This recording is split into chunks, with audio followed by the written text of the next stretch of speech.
There seems to be an awful lot of sad stories in the news today, and there are thousands missing. Does anybody care? We built a channel where we talk about those faces. Talking News with Debbie. Cassie Barnes has still not been found, and it's been 2 years since her case first hit the spotlight. Breaking. Chattanooga and Middle Valley both behind bars. Sarah Galloway was found. She wasn't found alive. What happened to Sarah Galloway? It's too heartbreaking to share. Children are still missing. Children like Dorsey. You're in shame. You just got away with it. Welcome to Talking News. Hello everyone. My name is Debbie. We use big stories to push little faces.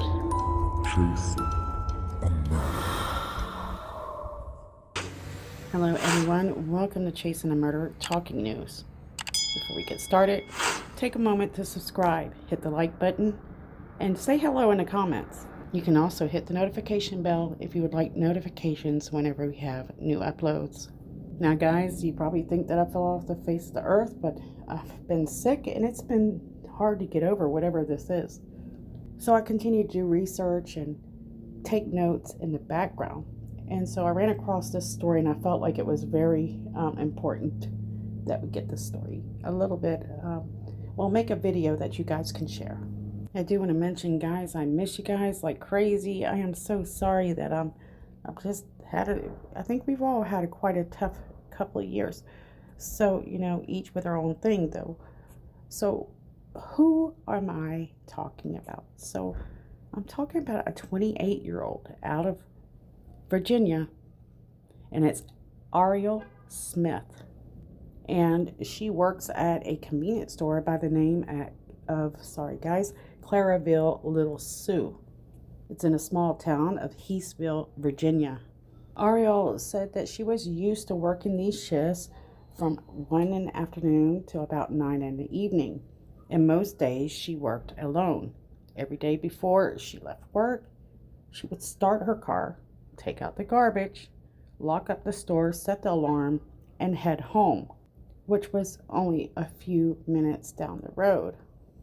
According to a few family members that are coming forward about the story, they say that Miss Smith really never had any issues while working at this convenience store that they are aware of anyhow. But in the start of the new year, January 12th of 2022, Aheral feels a bit uncomfortable with one of the customers who come into the store that day. We'll go into more details on this, but we do know that at the end of her shift, Aheral actually goes out, starts her car, where she then grabs garbage, she locks the store doors, and sets the alarm. Now, according to surveillance video later acquired by investigators, they see her carrying this bag of trash. She doesn't seem to be worried or off in any way. Everything seems normal. But once she turns that corner, there's no video that actually captures her returning back to her car. In fact, they say that the night that she disappears, that she is never seen again. And that the next day, her car was running in the same parking spot that she started the car. According to several news articles, it is a co-worker that actually found this car idling the next day, and that find her co-worker was nowhere in sight. As of right now, I am not sure how many hours the car ran and idle.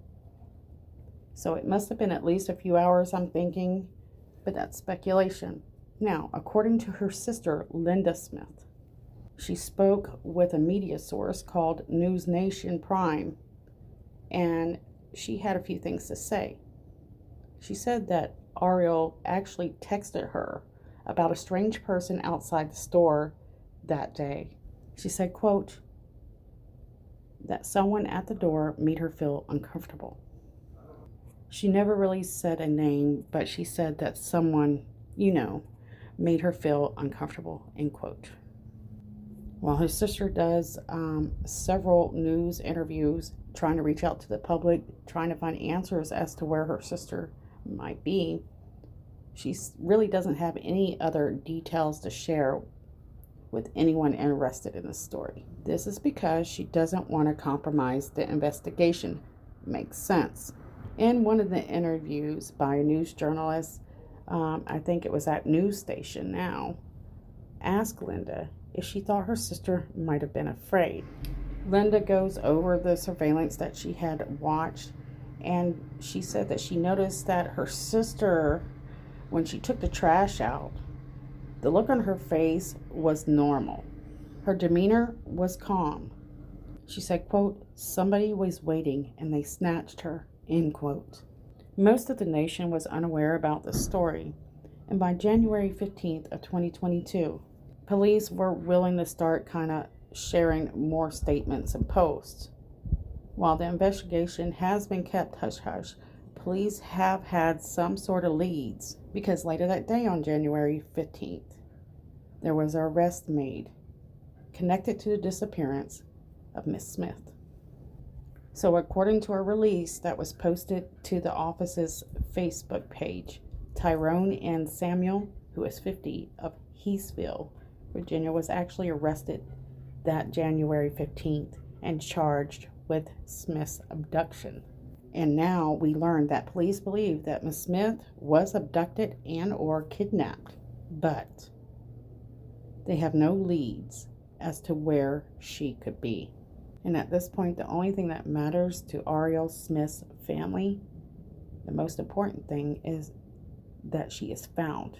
Interestingly, Aheral's sister Linda says they do not believe that she had any type of connection to this man.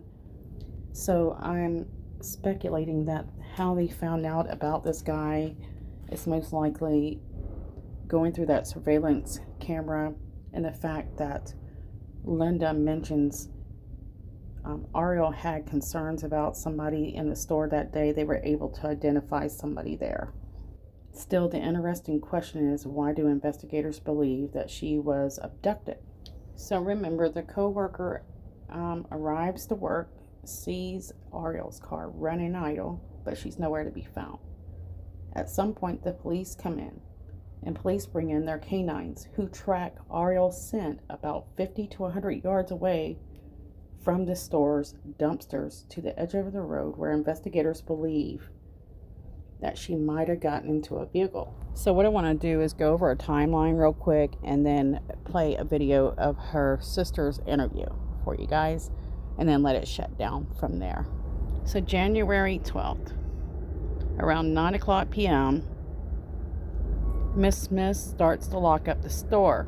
Around 9:05 p.m., a video shows that Miss Smith went out to start her car and then returned inside.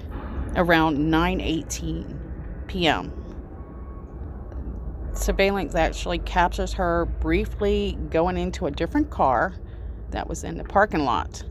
Police say that they questioned the driver and do not consider them a suspect. After that, Miss Smith goes back into the store, locks it up, turns on the alarm.